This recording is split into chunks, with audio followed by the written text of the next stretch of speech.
Good morning and welcome to day 25. We're in 1 Peter chapter 4. We're going to be looking at verses 16 through verses 19 today of 1 Peter chapter 4. We've been talking about the theme of persecution and how we respond and what our attitude should be to the world around us. And today, Peter kind of gets into just how we are to view the future of this. What's going to happen? What's the end goal of all of this?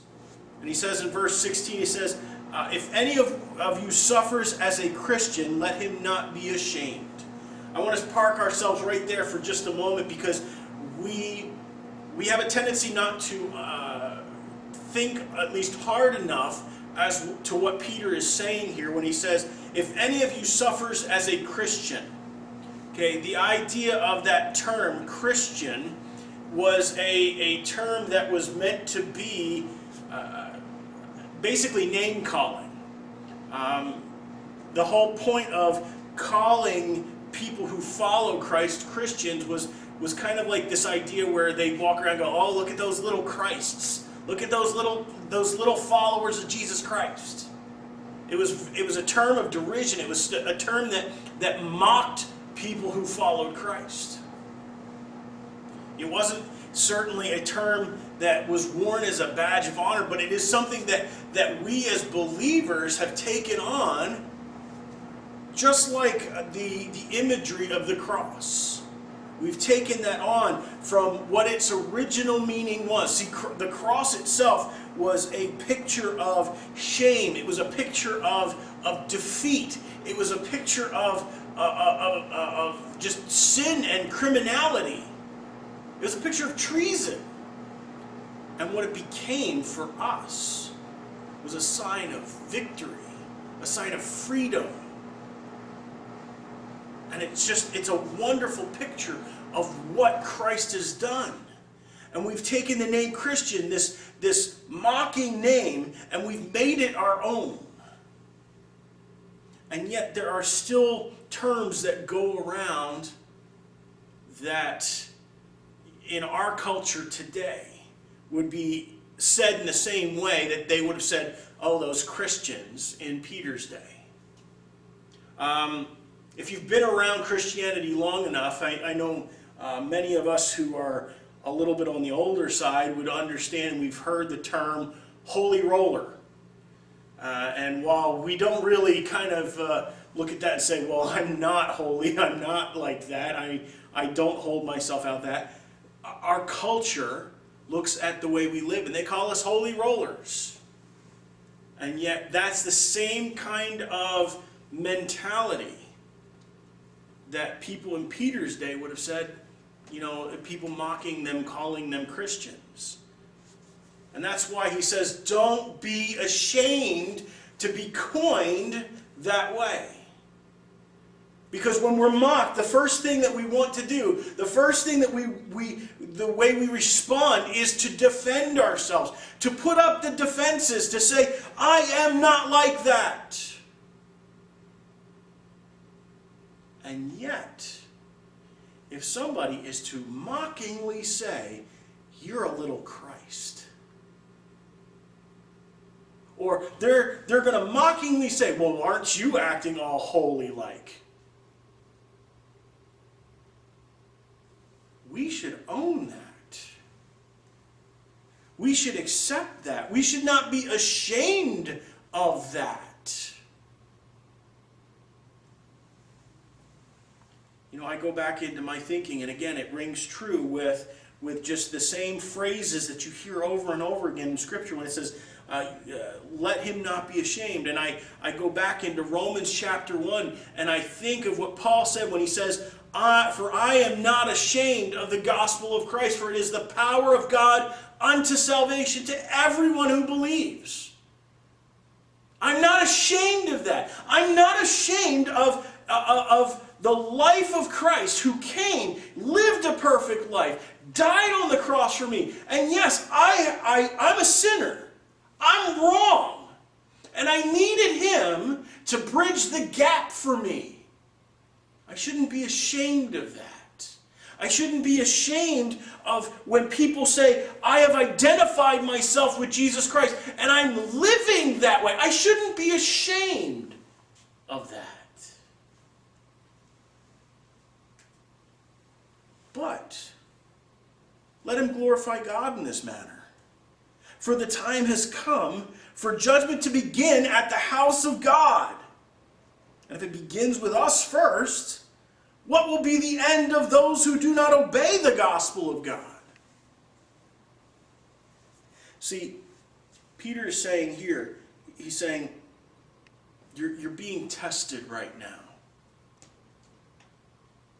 You're being judged. You're being forced to grow in your relationship with God. God has designed these persecutions for this very reason. When we face persecution, it is to draw us into a deeper relationship with God, to put us in His Word, to make us dependent on prayer.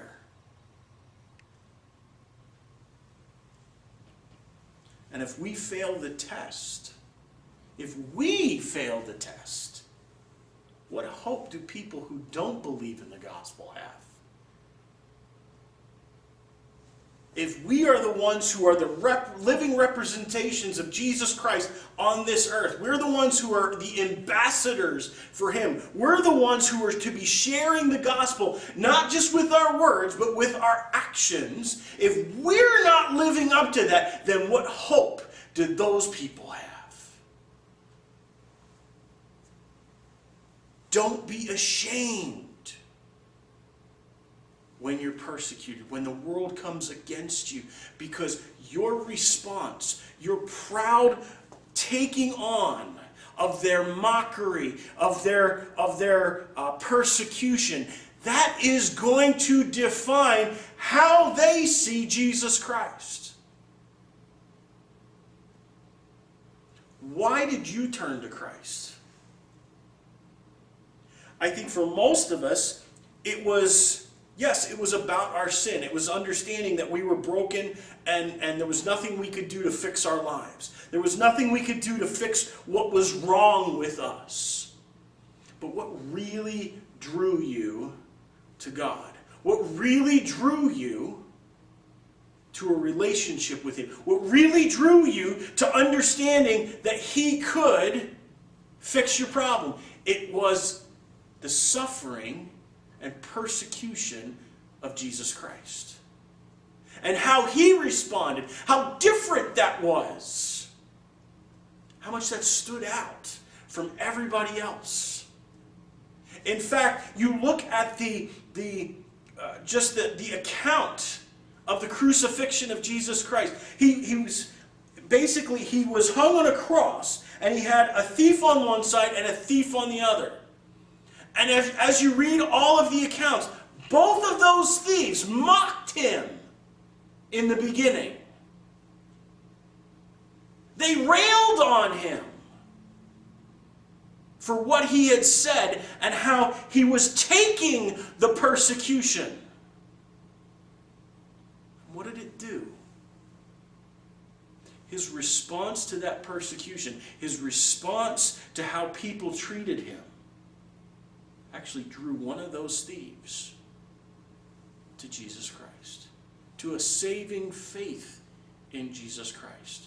Before that one thief died, he said to the other, "Don't you understand who this man is? He's not even deserving of being here. We are. We deserve what we get. We belong here. He doesn't." And he turns to Jesus and he says, "Remember me when you enter your kingdom." It changed his heart.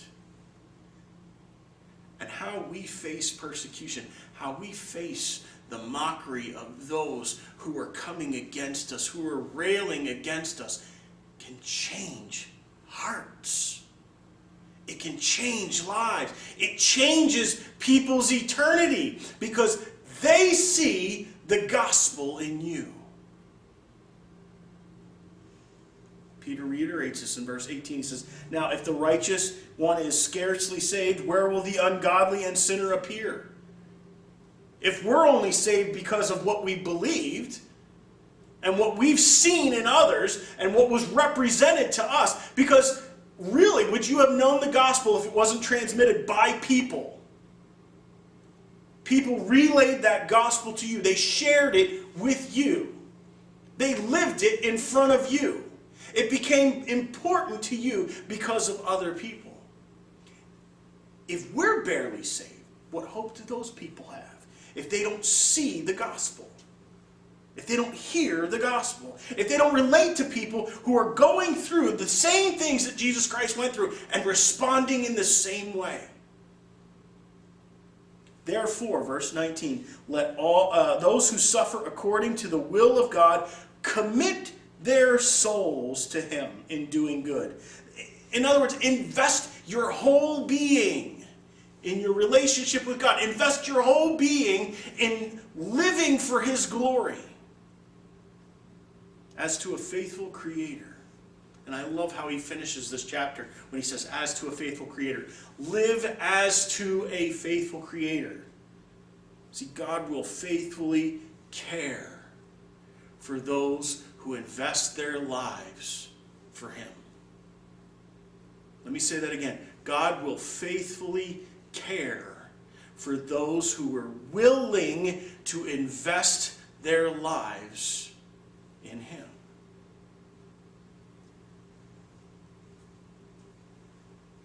It's really, really important for us to commit our souls every day. Make a commitment every day to invest this day and my life in the pursuit of living for God. Because I have a faithful Creator who is going to love and care for me no matter what happens. No matter what goes on in the world. No matter what problems I may face. No matter what persecution comes my way. He will faithfully care for me. I hope you've enjoyed this part of 1 Peter. Next time we are going to jump into 1 Peter chapter 5. See you then.